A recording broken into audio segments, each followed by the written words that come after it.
Students, इस video section में हम जानेंगे जो हमारा इस वीडियो में 13वें नंबर का प्रैक्टिकल है। ये यूपी बोर्ड स्टूडेंट्स के लिए है। हालांकि सीबीएसई और आईसीएसई बोर्ड में भी ये प्रैक्टिकल हैं और वो उनके इंग्लिश मीडियम वर्जन में होंगे, लेकिन ये सेम प्रैक्टिकल जो है हिंदी मीडियम स्टूडेंट्स के लिए, चाहे वो यूपी बोर्ड हो या सीबीएसई बोर्ड हो।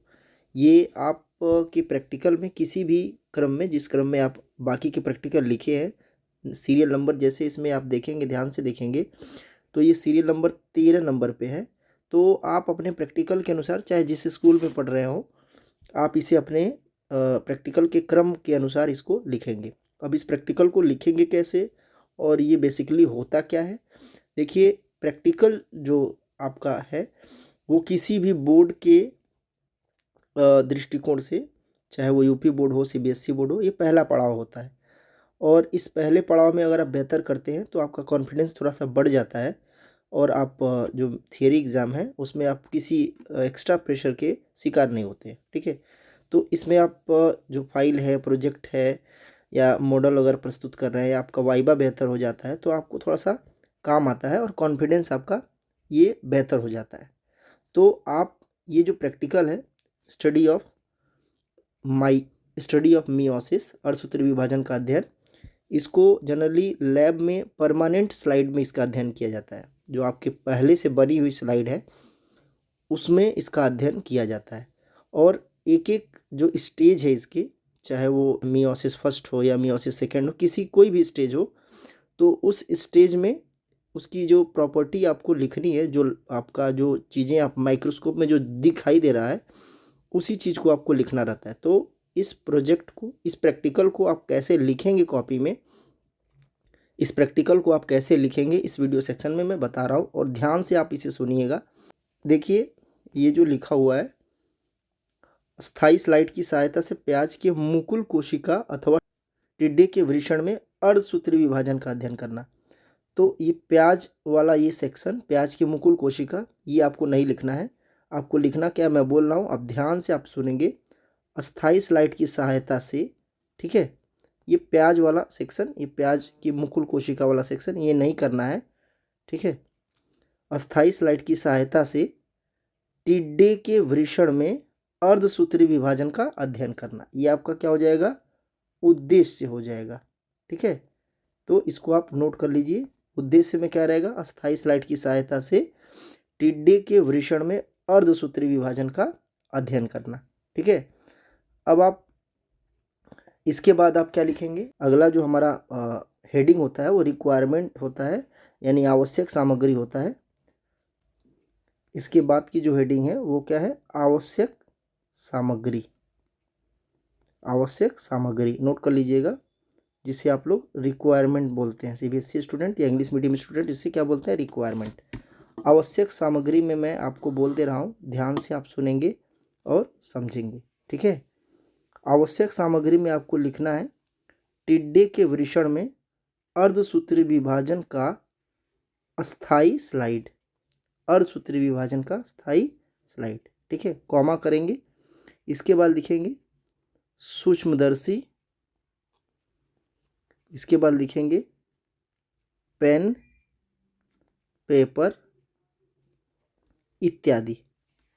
क्या क्या लिखेंगे, टिड्डे के वृषण में अर्धसूत्री विभाजन का अस्थाई स्लाइड, सूक्ष्मदर्शी, पेन, पेपर इत्यादि, ये आपके रिक्वायरमेंट में हो जाएंगे। रिक्वायरमेंट के बाद अगली जो हेडिंग होती है वो होती है सिद्धांत की। रिक्वायरमेंट के बाद जो अगली हेडिंग होती है वो क्या होती है, सिद्धांत की।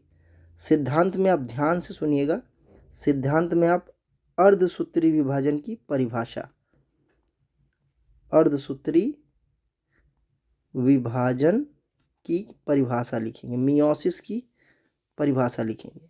मियोसिस है क्या, तो इसके बारे में आप की किताबों में दिया होगा और आप 11th में पढ़े भी होंगे, तो आप बेहतर जानते हैं मियोसिस क्या होता है और इसके कितने स्टेज होते हैं। ठीक है, तो मियोसिस बेसिकली होता है कि अगर कोई कोशिका, कोई मातृ कोशिका, कोशिका विभाजन के पश्चात 4 पुत्री कोशिकाओं को बनाती है और प्रत्येक कोशिका में गुणसूत्रों की संख्या आधी रह जाती है, मातृ कोशिका की अपेक्षा आधी रह जाती है, तो उसे कहते हैं अर्धसूत्री विभाजन। और यह दो प्रमुख अवस्थाओं में होता है, अर्धसूत्री विभाजन प्रथम और अर्धसूत्री विभाजन द्वितीय। जैसे आप माइटोसिस में होता है प्रोफेज, मेटाफेज, एनाफेज, टीलोफेज, तो ये मियोसिस में यही दो दो बार होता है।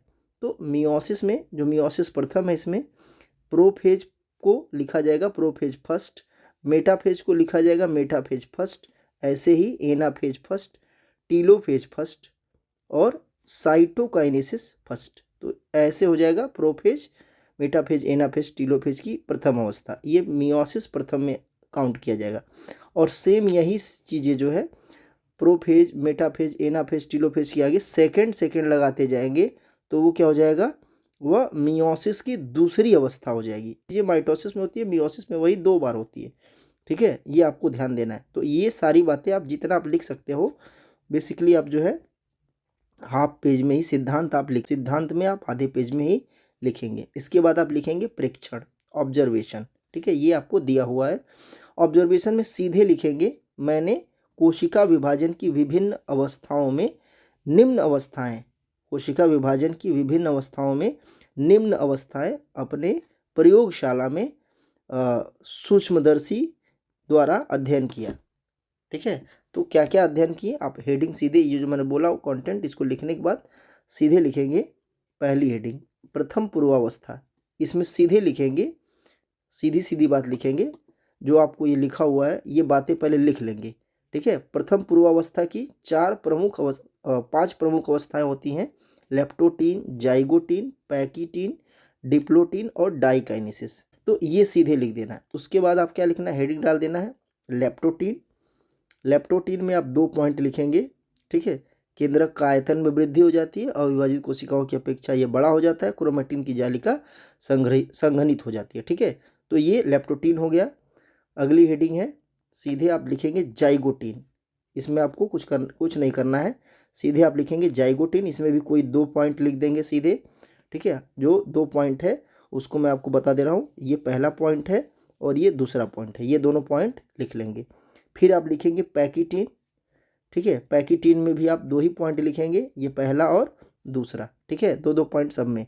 फिर लिखेंगे डिप्लोटीन, डिप्लोटीन में भी 2 पॉइंट लिखेंगे, पहला और दूसरा। फर्स्ट 2 पॉइंट ये ज़्यादा इंपॉर्टेंट है। इस वीडियो का जो PDF है मैं ग्रुप में अपलोड कर दूंगा।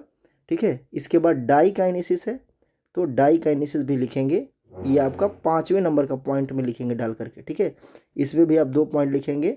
ठीक है, इसके बाद अगली हेडिंग है प्रथम मध्यावस्था।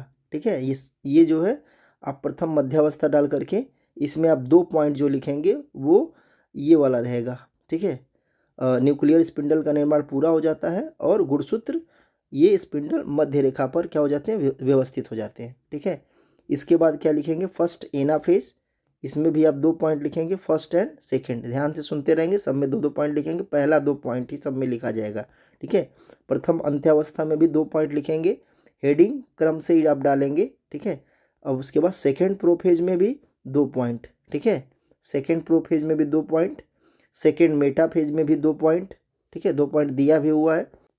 ये सेकेंड एनाफेज में भी 2 पॉइंट रहेगा और सेकेंड टीलोफेज में भी। ठीक है, यहाँ पे देखिए ध्यान से, सेकेंड एनाफेज में भी 2 पॉइंट रहेगा और सेकेंड टीलोफेज में भी आपका 2 पॉइंट रहेगा।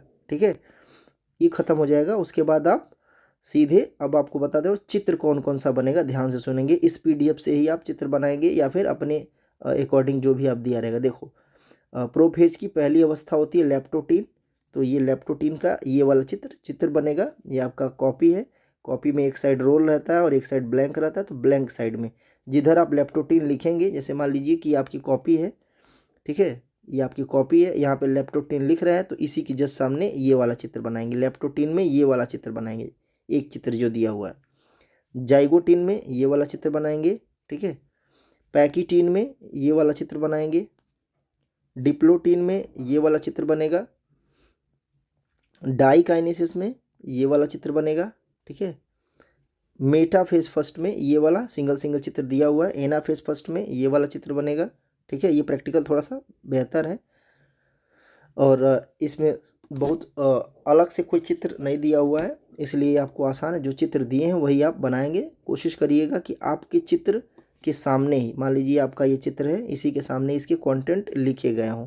ठीक है, अगर आपके कंटेंट छोटे पढ़ रहे हैं, चित्र बड़ा पढ़ रहा है, कोई बात नहीं, लेकिन आप चित्र के नीचे जरूर लिख देंगे कि वो है क्या। ठीक है, टीलोफेज फर्स्ट, टीलोफेज फर्स्ट में भी एक चित्र है।